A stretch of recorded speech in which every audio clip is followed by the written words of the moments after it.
Al-Isti'adha wal-Basmala, la première partie.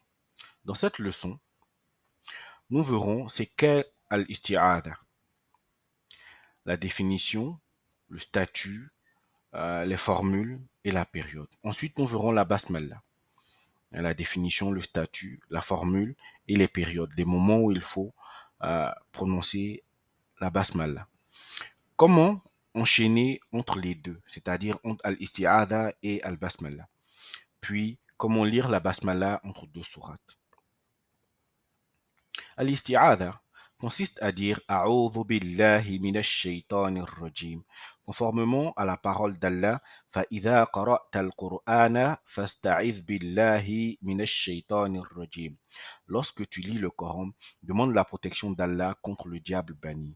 Donc, dire A'udhu billahi minash shaytanir rajim veut dire je cherche protection auprès d'Allah contre Satan le banni. Et c'est là une demande de notre Seigneur. Du coup, les savants ont divergé concernant le caractère juridique de cette demande. La majorité considère que c'est une recommandation, ce qui veut dire que si tu fais, tu as des récompenses et si tu délaisses, tu n'encours rien. Cependant, il y a une minorité qui la considère obligatoire, ce qui veut dire que si tu fais, tu as des récompenses et que si tu délaisses, tu es sous le bon vouloir d'Allah. S'il veut, il te pardonne, s'il veut, il te châtie. Et c'est l'avis que je suis. Il existe plusieurs autres formulations de al-isti'adha selon les savants de la lecture.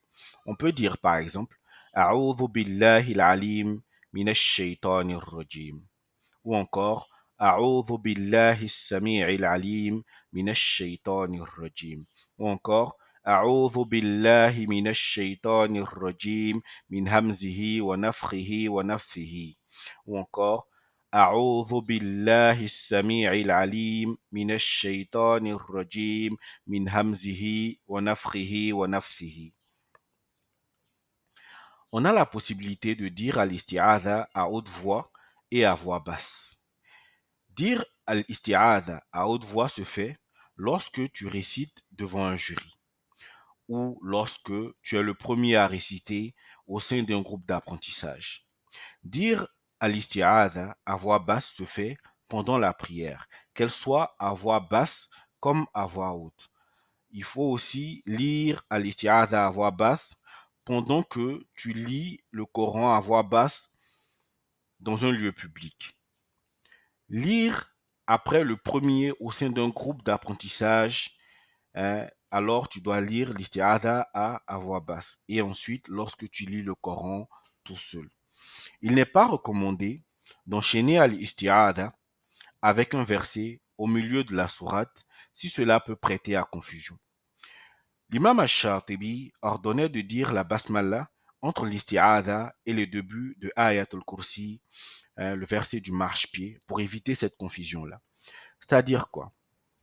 Quand je dis A'udhu billahi minash shaytanir rajim, après, ce qui vient, c'est le nom d'Allah. Le verset du trône commence avec le nom d'Allah. Allahu la ilaha illa huwa al-hayyul qayyum. Du coup, on a le mot rajim qu'on traduit par banni ou maudit, qui précède le nom d'Allah. Et cela peut prêter à confusion. Donc, Imam al-Shatibi, qu'Allah lui fasse miséricorde, pour éviter cette confusion-là, il te disait de dire A'udhu billahi minash shaytanir rajim, bismillahir rahmanir rahim, puis de commencer maintenant Allahu la ilaha illa huwa al-hayyul qayyum.